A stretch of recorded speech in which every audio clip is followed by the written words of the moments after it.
Book risers. How do they work?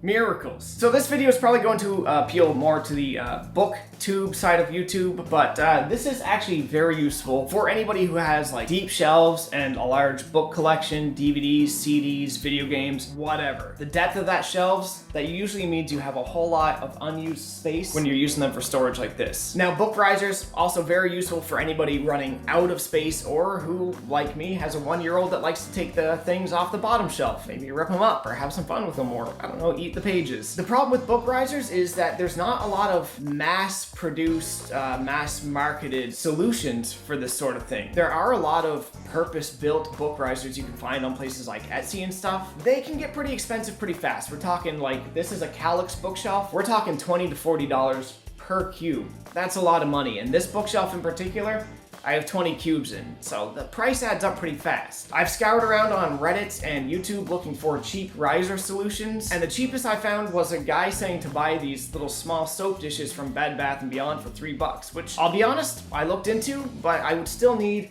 3 soap dishes per shelf, which would run me about $9 per shelf, and if I only do 10 of them, we're still looking at $90. That was a little expensive for me. So I have a stupid simple and stupid cheap solution for you guys. Cardboard boxes. But you can't just use any sort of cardboard box. What I have here is a box of...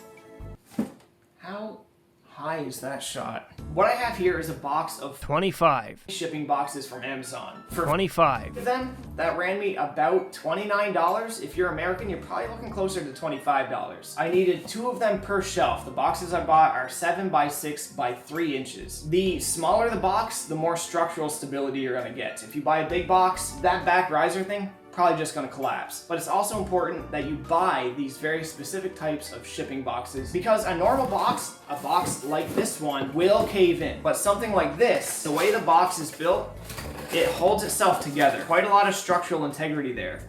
The only thing I'd recommend is you don't put like giant oversized textbooks on there. I really wouldn't recommend this kind of solution for a book like this. Something that's super heavy, and you can maybe get away with putting a couple of these on there.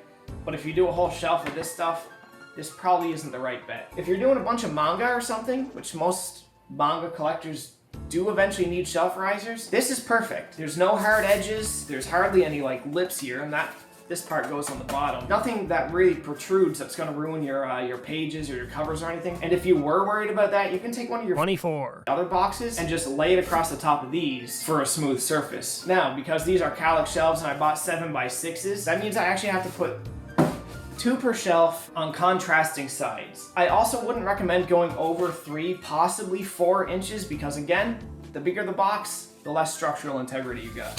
So I'm gonna fill in this shelf just to show you guys how it works.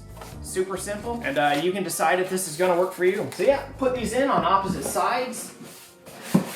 They fit pretty snug there, which should help with the structural integrity of the whole thing.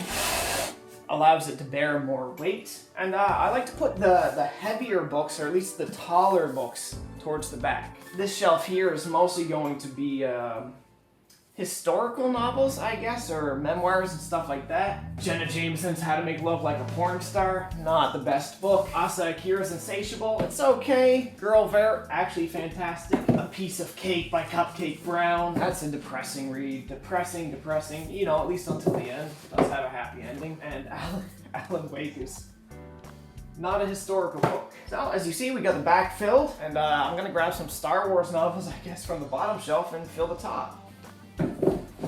Finish this shelf off with the Darth Bane trilogy. Some of the best stuff in the Star Wars expanded universe right there. And just like that, 2 shelves become 1. I have had most of these shelves set for a little while now. They've shown no signs of really breaking down. But again, I've been a little selective in how much weight I put on them. Most of these books are not all too heavy. And that includes the hardcover Wheel of Time books up there, which, you know, if anything was going to collapse a shelf that isn't a textbook, that would be it. So, ladies and gentlemen, that is my super cheap solution, one that I didn't find anywhere else on the internet, for doubling the capacity of your deep shelves. This is a Calyx shelf, but you can repeat this sort of process with any type of deep shelf, like the Billy bookcases and stuff like that. Just make sure you buy, you know, the right size boxes. They don't You don't let them get too big. The smaller the box, honestly, the better, so long as you can wedge them in there and wedge them all together, because every time you put a new box in, that's a new wedge, that's a new load-bearing, like, structure beam, more or less. Every single wall aids in the structural stability